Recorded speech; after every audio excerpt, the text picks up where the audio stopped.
नमस्कार, स्वागत है आपका। आप देख रहे हैं द न्यूज और मैं रानी गुप्ता आपके साथ। लोकसभा चुनाव से पहले एक बार फिर से कांग्रेस पार्टी ने जिस तरीके से बयानबाजी की है, जाहिर तौर से उनकी मुसीबतें फिर से बढ़ सकती है। दरअसल 22 जनवरी को रामलला की प्राण प्रतिष्ठा का न्योता क्यों ठुकराया गया था, इस बात का खुलासा कांग्रेस पार्टी की ओर से किया गया है। बता दें कि कांग्रेस पार्टी के प्रवक्ता जयराम रमेश ने प्राण प्रतिष्ठा कार्यक्रम में नहीं जाने को लेकर के बड़ा बयान दे दिया है। उनका कहना है कि हम भगवान राम के व्यापारी नहीं है, पुजारी है। उस दिन वहां पर जो भी हुआ था वो एक राजनीतिक प्रोग्राम था, जिसकी वजह से ये जो चीजें हैं वो 70 सालों से चली आ रही हैं और हम भगवान राम के पुजारी हैं। तो वहीं दूसरी ओर जिस तरीके से कांग्रेस पार्टी ने अपना मैनिफेस्टो यानी कि घोषणा पत्र रिलीज किया है, इसको लेकर के एक बार फिर से कांग्रेस से निष्कासित नेता आचार्य प्रमोद कृष्णन ने बड़ा हमला बोल दिया है। उनका कहना है कि ये वो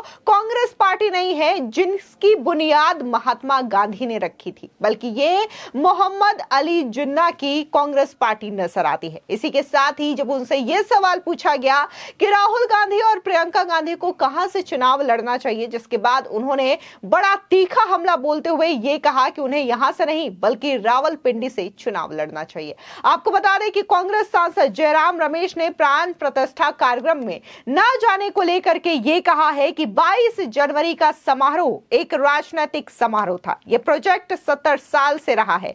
हम यानी कि कांग्रेस राम के पुजारी हैं और वो राम के व्यापारी हैं। यह आस्था है, यह एक निजी मामला है। हम राम के व्यापारी नहीं, हम राम के पुजारी हैं।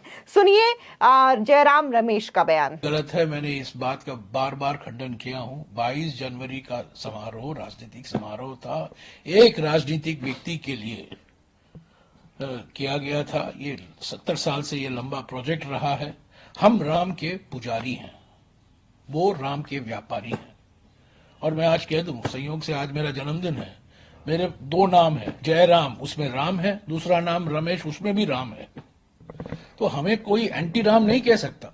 ये भक्ति है, आस्था है। मेरे कमरे देखिए, राम ही राम है। यहां पीछे देखिए क्या है, ये देखिए, यहां देखिए रामचरितमानस, ये देखिए। पर मैं खड़े होकर नहीं कहता हूं मैं रामचरितमानस जानता हूं, ये मैं नहीं कहता हूं। ये आस्था है, ये निजी मामला है। ये राजनीतिकरण करना धर्म का, ये धर्म को घटाता है, राजनीति को भी घटाता है।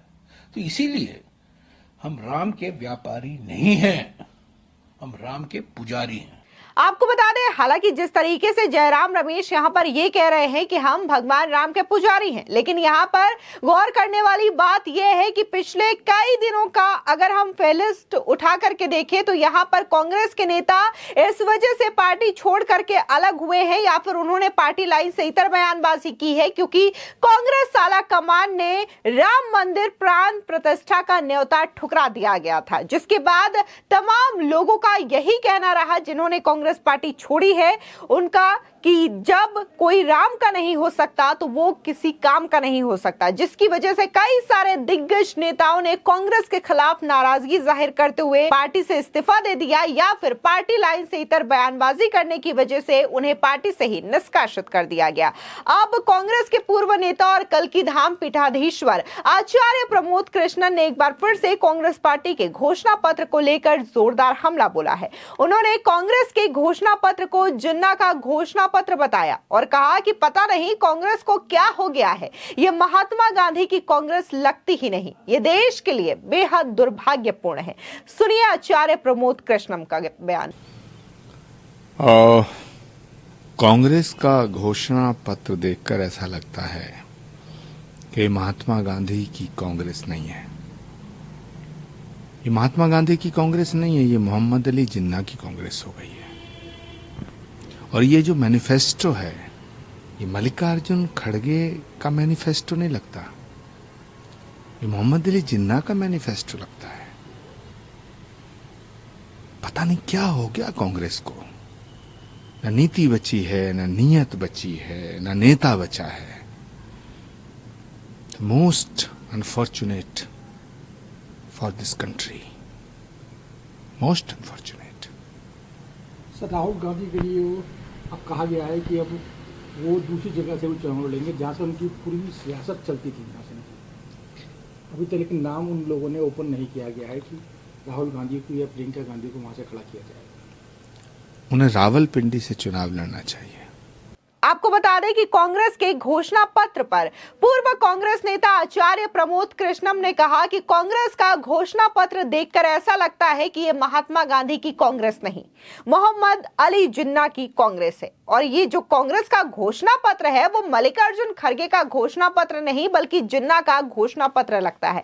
पता नहीं क्या हो गया है कांग्रेस को, ना नीति बची है, ना नीयत बची है, ना नेता बचा है। इस देश के लिए ये सबसे ज्यादा दुर्भाग्यपूर्ण है। आचार्य प्रमोद कृष्णन ने इस दौरान प्रियंका गांधी और राहुल गांधी के चुनाव लड़ने के सवाल पर भी तीखी प्रतिक्रिया दी है और कहा है कि उन्हें तो अब रावलपिंडी से चुनाव लड़ना चाहिए। बता दें कि कांग्रेस ने जिस तरीके से पार्टी विरोधी बयानबाजी के चलते आचार्य प्रमोद कृष्णम के 6 साल के लिए निष्कासित कर दिया गया है उन्हें, जिसके बाद से वो लगातार राहुल गांधी और कांग्रेस पर तीखे हमले करते हुए नजर आ रहे हैं। ये कोई पहला मौका नहीं है जब इस तरीके से आचार्य प्रमोद कृष्णम ने राहुल गांधी और कांग्रेस पार्टी के खिलाफ बयानबाजी की गई हो। जब से उन्होंने हिंदुत्व के मुद्दे को लेकर के, राम मंदिर के मुद्दे को लेकर के चुप्पी साध ली है, उसके बाद से लगातार आचार्य प्रमोद कृष्णन जो है वो फ्रंट रो पर है और इस पूरे मामले को लेकर के वो अपनी ही पार्टी को घेरते नजर आए थे, जिसकी वजह से